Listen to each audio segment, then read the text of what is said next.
Hey.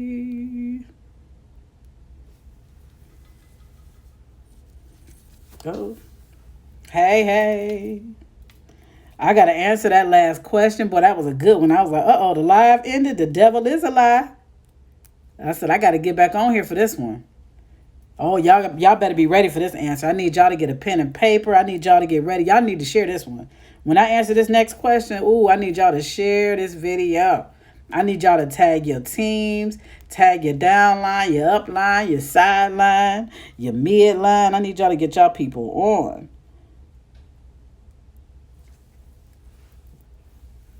All right, y'all, come on, because I'm about to really drop some on y'all. I really want y'all to pay attention to this because I want to show you how you can cut down time. Because y'all ready? Y'all ready? Let me see. Sheila, you want to get back on? Send a request. Did you send a request? Y'all share this because I'm about to drop a dime on y'all. About to drop a dime on y'all. Okay. When we get to 100 people, I'm gonna share. So let's get it. We at 61. Come on, y'all. Put your questions in the question box. But I'm gonna share the question. But I want y'all to get some more people on because that was a really, really, really good question. That was a perfect question. That was a perfect question. I love that question. It was great. Now, you ready? Come on, y'all. Share, share, share. Let's get some people on here. Let's get it popping. Let's get it popping.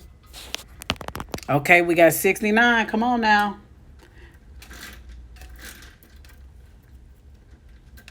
All right, we getting there. We getting there. We getting there. We getting there. We getting there. We getting there.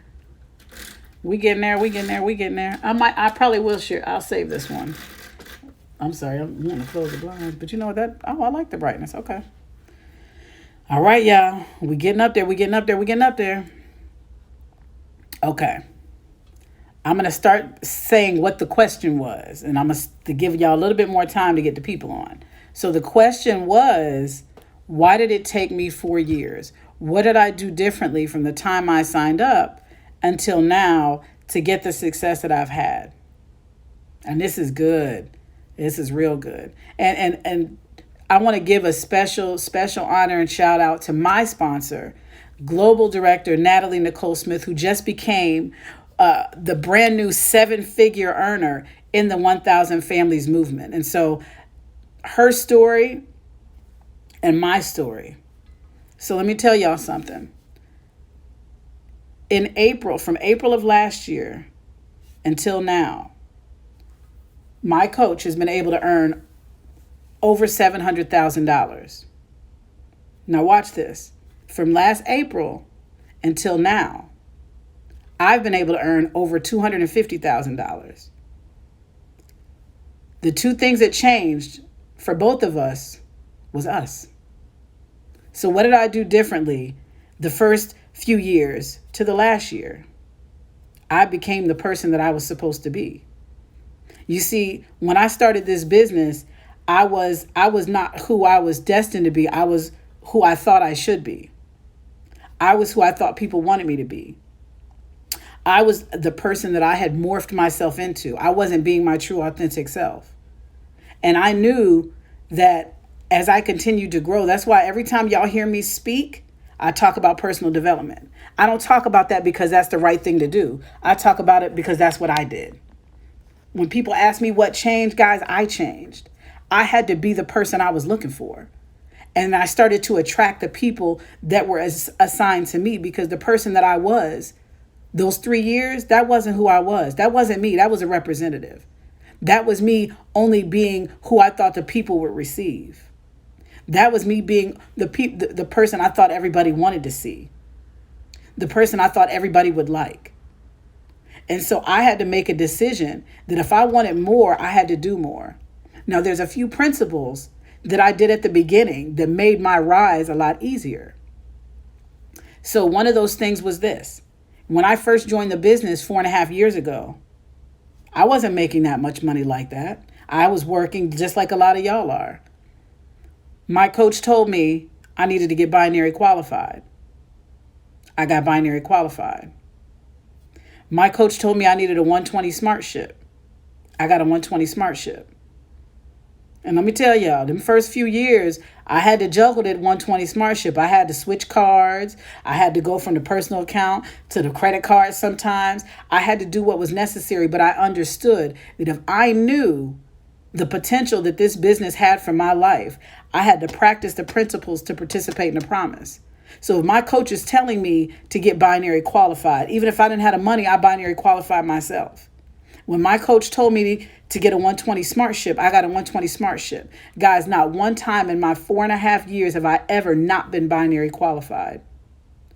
Never in my years when we were told to get a 120 SmartShip, I've always had a 120 SmartShip, no matter what. So even when I wasn't qualifying for director, I had a 120 SmartShip. Even when I wasn't making $500 a month, I had a 120 SmartShip and I was binary qualified forever. So that's the first thing. See, a lot of y'all aren't willing to do what you can't see in the future. I didn't know what the future held. I didn't know that I would be where I am right now, but I know I could be. And because I knew that I could be, I did what I needed to do to be in position. So when you heard, and it's okay that you can't afford it right now, but you have to speak it and you have to speak that you can. So it's not that you can't afford that yet. I'm not in a position right now, but I will be soon. That's how you have to speak. Y'all have to realize your words are so powerful. So what I had to do was I had to keep working on myself. I had to keep making sure I got to a place where I was comfortable with being who I am. I was comfortable getting on live with people right now in my TLC t-shirt that I was just lounging in. I just saw that Sheila was on live and I just got up and got on live. I would normally I had my bonnet on 5 minutes ago. I just snatched my bonnet off. My hair need to be done. Y'all can see my little glue and stuff, child. But that's all right. Because the person that I am now, I'm okay with everything. And a lot of y'all are not okay with everything yet. And you wonder why you're not getting what you desire. When you talk about not getting business partners, when you talk about not getting customers, it's a lot of things that you have to do within yourself. You have to be the person that you're looking for. You're not going to attract those people to you if you don't believe in yourself, if you're not certain, if you don't love who you are, if you're not being consistent. There's things that you have to do fundamentally to get the success that you want. So what changed for me in those 4 years was me. I made a decision that I was tired of living mediocre. I made a decision that I deserved to win. I made a decision that I was going to continue to do the right things with the right heart and the right motives, no matter what. I made a decision that if nobody praised me, I was going to praise me. If nobody recognized me, I was going to recognize me.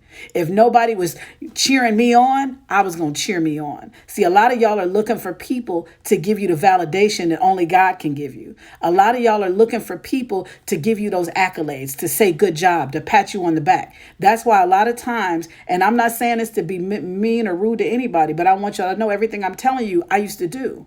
A lot of y'all are looking for your sponsors to give you the validation that you need, and that's not their job. We are here to put you in a position to win, to give you the tools that you need, but the work is yours, guys. The work is yours. When we tell you to read books and listen to audio and things like that, we don't do that for our health. Those are things that we had to do to get to the level of an elevated mindset that we needed to be successful. Everything that I had to do when I was able to retire from Macy's, after working there for 13 years, I had to make a decision that no matter how hard it was, I had to do it. Some of y'all have jobs and y'all aren't even willing to take time when you get off work to do something for your business. Let me tell you something. I was waking up in the morning doing my business. I was going to bed doing my business. I was taking breaks doing my business. I was making phone calls while I was eating lunch. I was taking 15-minute breaks to do what I needed to do. There's going to be a moment of time that you're going to have to sacrifice all of the things that make you comfortable so that you can get to an uncomfortable place to elevate. And some of y'all aren't willing to do that. Some of y'all aren't willing to take that time and say, you know what, it's hard right now. I want to throw in the towel right now. But I know that on the other side of this struggle is some success that I've never seen before. And I was smart enough to understand that every test that I had was a test to see if I was ready to elevate. See, some of y'all look at the things that you're going through and you don't realize there's a lesson behind it. There's something you're supposed to learn in your situation right now that's going to take you to the next level in your life. But you're looking at other people, and you're looking at the circumstances, and you're not looking at the fact that, you know what, I had to get to the place when I got uncomfortable and I got frustrated, I would get excited, because I knew that was the next step towards my goal. That was the next step towards my winning season.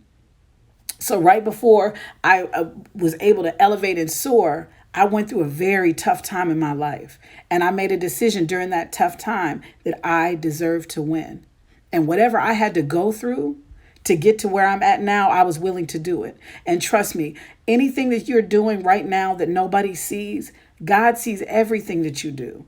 When you're doing the right thing, when you celebrate the people around you that are elevating, when you celebrate the people around you that are winning for real, not celebrate on social media. I'm talking about celebrate when don't nobody see it. When you celebrate in your heart and you are genuinely happy and excited for the people around you winning, God will bless you in front of everybody. So what did I do different, guys? I made a decision. I had to be different. I had to be who I know I'm supposed to be. Now, it's such a blessing because now people approach me to join me in business. People click the link in my bio to buy products. People click the link in my bio to be partners with me. There was a time I couldn't find business partners. There was a time I couldn't get customers. There was nothing wrong with the products. Nothing wrong with TLC. Nothing wrong with Jack Fallon. Nothing wrong with Coach Natalie. It was all me. The change that I needed was an inside job. And once that inside job worked, everything on the outside of my life completely changed. I had to be coachable. In those moments that things were hard and I couldn't figure it out and I didn't understand, I had to take a moment and say, you know what? Let me take a deep breath and let me go to work. Because I know sometimes you got to do what you have to do until you can do what you want to do. Some of y'all get started in this business and expect to become millionaires overnight. Some of you guys get involved in this business and expect your upline to just grab you up and snatch you and throw you into success. None of us that have made it to the top, and we're not even at the top yet, but anybody that has made it to a place that you desire to be in, we all did it. We did it. We did the work. Nobody did anything special for any of us. We had to show and study ourselves approved because this is what y'all expect. Y'all expect when you're the neediest, that's when your sponsor's supposed to come to you. No, I learned a long time ago. Coach Stormy taught me this a long time ago. And when I say she taught me this, I mean, I was in a position just like y'all are. I was in a place listening. I wasn't at her house at that moment. I wasn't right in front of her. She wasn't having a one-on-one conversation for me. But I'm smart enough to know that success leaves clues. And so whenever I'm in any atmosphere, if it's on a live, if it's at a big event and the leaders are speaking, I'm always going to listen and I'm going to take notes. I'm not concerned about pictures because I want to get the knowledge, because the pictures aren't going to save my business. This is going to save my business. This is going to save my business. So whatever they have here and here, I need that in me. So one thing I learned was leaders give their time to the people that deserve it. What does that mean? If you notice, when Coach Natalie first got started, and I was with her on her journey, she's a self-starter. She wasn't going to wait on Coach Stormy to do anything to help her. She was all the way in the DMV. Coach Stormy's in Miami. Coach Natalie made a decision. She was going to do what she needed to do, whether she understood everything, whether it made sense to her.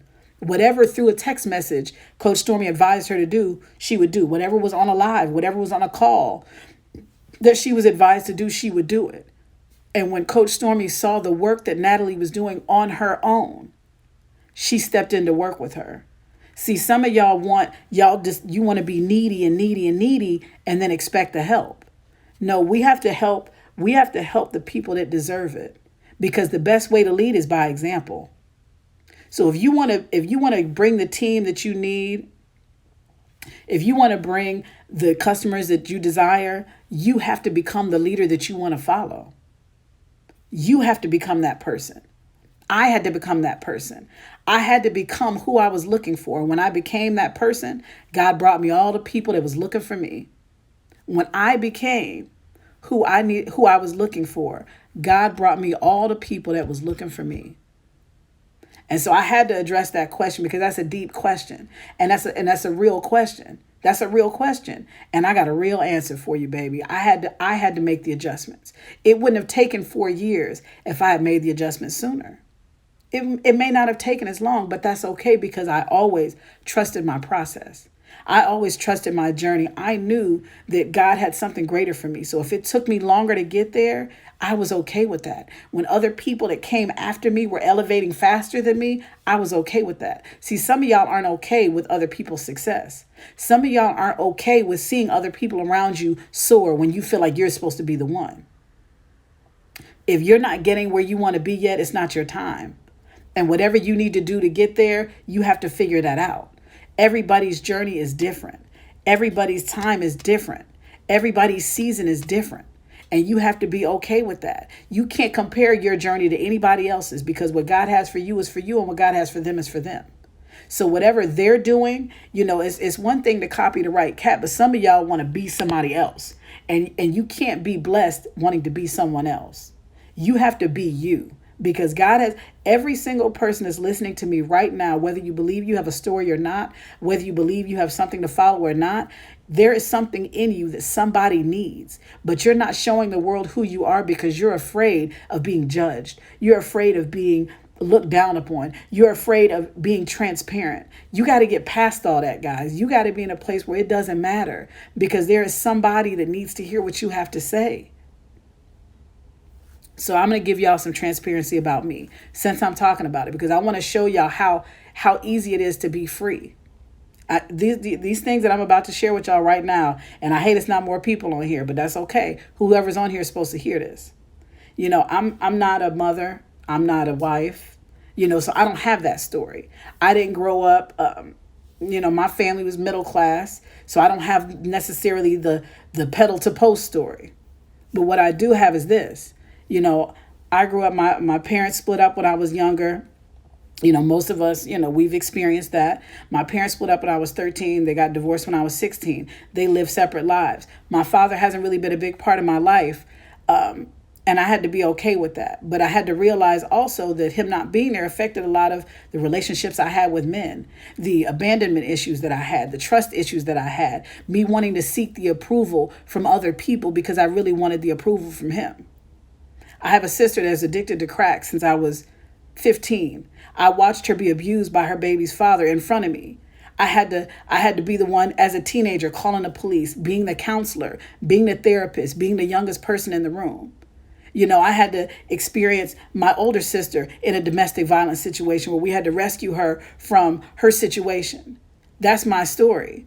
I had to be the person. I always had to be put in adult situations, even when I was a child. I had to always be the voice of reason in all the adults while I was a child. I was a person that, my mom was really overprotective. I went to college. I was partying hard, y'all, drinking all the time. I smoked, a lot of y'all don't know this. I smoked weed for 12 years, every single day. God was dealing with me, and I made a decision one day to stop, and I never smoked again. 12 years every single day. I barely graduated from college. When I graduated from college, guys, people was like, whoa, you graduated? And I'm like, yeah, I still did my work. I just went to the club all the time. I just partied all the time. I just drank all the time. I just smoked all the time. But I still did what I had to do. That's my story. When I got out of college, I moved back home with my mom. I still had the same college mentality, so I'm still partying all the time. My mom woke me up one morning and said, I love you, honey. Now, I'm an only child with my mom, so I grew up with just her. My sisters and everybody became a bigger part of my life when I was a teenager. And then when I went to college, of course, it was just me. When I came home, it was just me. So when I got home, I was 18. No, I'm sorry. I was 20, 21, 22. Didn't have a job. Just got out of college. My mom said, honey, I love you, but you can't keep doing this. So you have 30 days and you have to move. And I'm like, wait, I ain't got no job. What do you mean move? She was like, you have to leave. Now, I'm a female. And my mother gave me a 30-day notice that I had to move. I had to do what I had to do. God blessed me enough. In 30 days, I got the money I needed. I got my own apartment, furniture, and I never moved back home. I started working at Macy's. This was a temporary job for me, supposedly. 13 years later, it became my permanent job until TLC rescued me. So I just wanted to give y'all some transparency. Oh, one thing, when I was in college, I was 19, I had an abortion. One of the hardest things I ever had to do. I was in a situation where I was messing with somebody, being spiteful to the dude I was with. I was with the dude, I was mad at him, so then I messed with his friend and I got pregnant. And this is the kicker, y'all. But this is when transparency really comes. Because I'm sharing, I don't even care. Because I'm okay with who I am. So when I had this situation, we didn't even actually, I can't go too graphic, but we didn't actually become intimate. But I got pregnant. Had an abortion. Still to this day, I'm 40 years old, I have no children. But I just wanted to share with y'all a piece of my story because I don't want to tell y'all to do something that I'm not willing to do. There would be a time I would never share any of that with y'all. I don't know a lot of y'all, and a lot of y'all do know me. But it's okay because my story is my story, and it made me who I am today. It made me be a person that could say me too in different situations. Because I always knew, and I'm going to tell y'all this before I end this live, everything that you've been through is not for you. It's for you to help somebody else. Every experience that you've had is for you to show somebody that they can overcome it.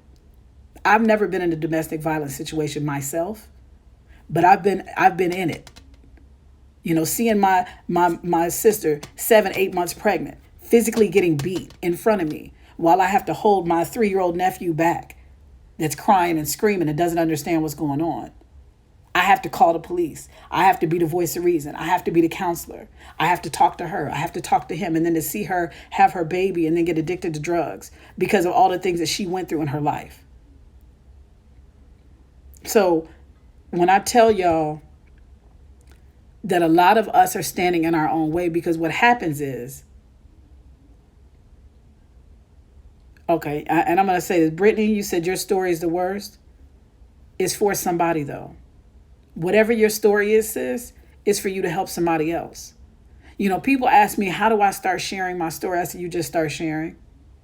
How do you do it? You just speak. Because when you speak, the words that you say, there's somebody that needs to hear them. There's somebody that's struggling right now that believes that what they're going through, nobody else has gone through. There's somebody right now that doesn't believe that they can win because of their past, that they can't make it because of what they've been through. But you can. You have what it takes. So there's things that as I grew up and the things that I experienced and things that I saw, I didn't fully deal with. So as an adult, I had to start addressing those issues. I had to get it exactly. It's therapeutic to share. There's peace in the release. When you let the things go that are holding you back, you become so free that God can now bring all the things to you that he's had for you all this time. I had to become free for me to get all of the things that God already had set up for me. So it took a little longer because I took longer. Who's to say this wouldn't have happened for me 2 years ago, but I wasn't ready. I wasn't ready. So I had to get to a place of complete freedom for God to bring all of the things to me and all the people that he had for me because I was walking in somebody else's shoes. I wasn't fully embracing and walking in my own. And once I did that, the gates of heaven opened up for me. So that I don't know. I know that was God in me to just go there with y'all because this ain't even my personal page. But I need y'all to understand that a lot of the things that are blocking you from success in your business is not being open with yourself, not being free within yourself. And when you're not free within yourself and you wonder why all the things around you is not working, that's why. That's why. Because you're not being free. So people can't relate to you. People can't feel you because you can't feel you. People can't love you because you don't love you. People can't like you because you don't like you. People can't want to be around you because you don't want to be around you. You have to be so in love with who you are and in your own skin that you're going to bring all the people that are assigned to you will come. But you have to become first. And once you become, they will come. Now, I'm going to go to some questions. All right. What do you do when you're in a standstill position with your business? Now, that's a good question. Of course, y'all know I'm going to say personal development, but I will say is this too. When you're at a standstill, you have to sometimes go back to the moments of what got you excited when you started this business. You have to go back to those days when you were so amped up, when you first lost that 2 or 3 pounds, when you first started feeling great with that NutriBurst, when you first started feeling amazing with that NRG or whatever your favorite products are. You have to sometimes take yourself back to that place mentally when you were excited, when you were so amped, when you were ready to take over the world. Go back to that place. What did you do in those times when you were the most excited? I bet you were contacting more people. I bet you were going to more events. I bet you were really practicing the 10 core commitments on a whole nother level. What were you doing? What were you doing in the moments that you were excited and progressing? Go back to that time and do it all over again. Because if you could do it then, you could do it again. Just like they say at church, if God bless you one time, he can bless you again. So go back to those times when you first started, when you were excited, when you were amped up. What were you doing? Like, really think about it. What were you doing? What books were you reading? What were you listening to? Who was in your life? Who were you allowing to inspire you? Who did you have to get rid of? Who did you have to kind of separate from because they weren't bringing what you needed in those moments? Go back to where you were when you first started. Go back to your time of your the part of your business that you were the most proud of. Go back to that time. Remember exactly what you were doing and do it again. All right.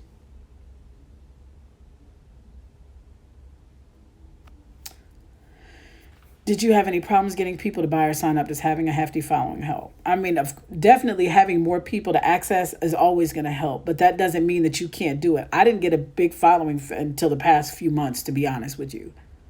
So as long as you're consistent, and that's why I say you have to show your lifestyle. And Mayo, I would highly suggest, baby, change your profile picture.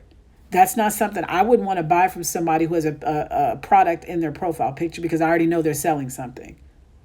You have to show people that this is a part of your lifestyle, that you're incorporating people into your healthy lifestyle. So when people like to follow a movement, so you want to make sure that you're portraying that. And then you have to be social in real life. I know right now it's a little challenging, so you have to leverage, what you have access to because all of us ain't able to go outside right now. But in the grand scheme of things, you have to start putting yourself out there. And that's why all of us are saying this is the time that you have to really work on you. Because once you work on you and really get to that place you need to be in, once this is all done, you'll be able to walk out the house and start attracting. You'll be able to go in different atmospheres and start attracting because they'll see that light shining in you, that light that you may have dimmed for all this time. So figure out for yourself, Mayo, why you don't have your picture as your profile picture and even your name. And I'm not here to pick on you, but I just want to help you.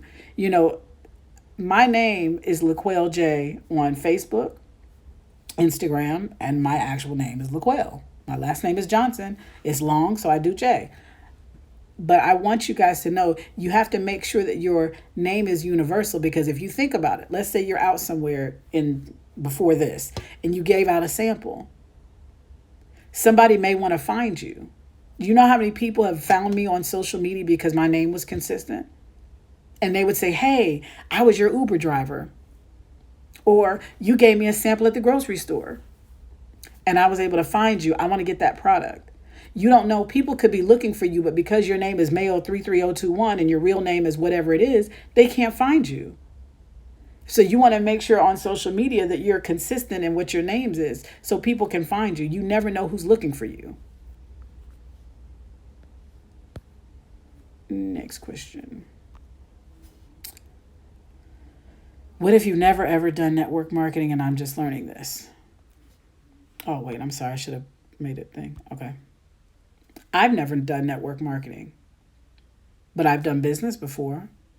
I've dealt with people before. I worked in retail before where we sold products. So I want y'all to know when you start this business, this may be a new industry for you, but you still have to use your, for lack of better words, common sense.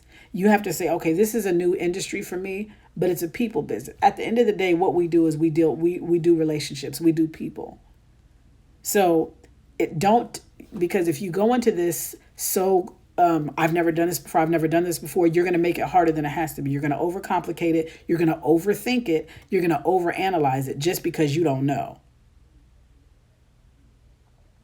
But I want y'all to understand that even if this is a new business for you, that's okay. This was a new industry for Coach Natalie. She's not a network marketing veteran. She's a global director. She's a seven-figure earner. This is new for me. I've never done this type of business before. I'm a multiple six-figure earner. There's different people that have done this. Bianca, shout out to Bianca. She just hit global.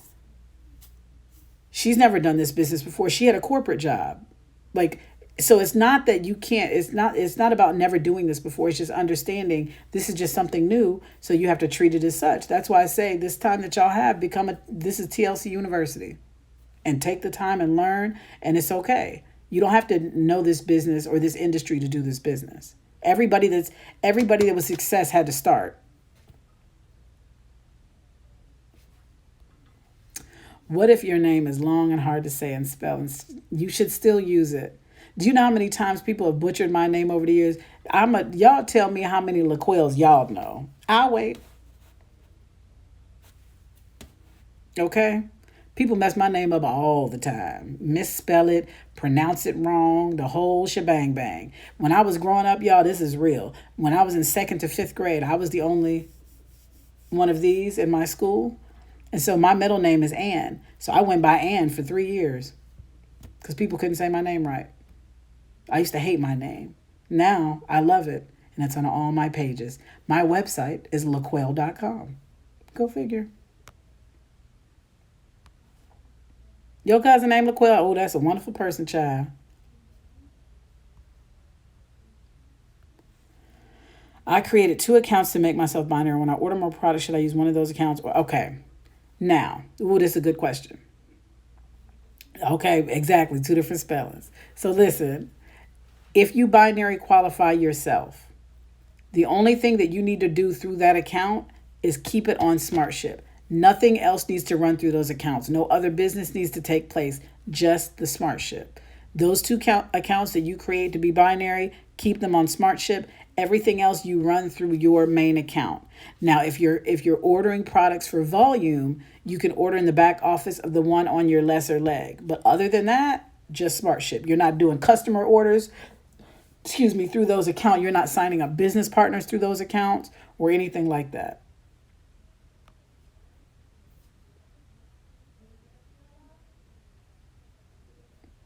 Okay, I'm going to answer one more question and I'm going to go.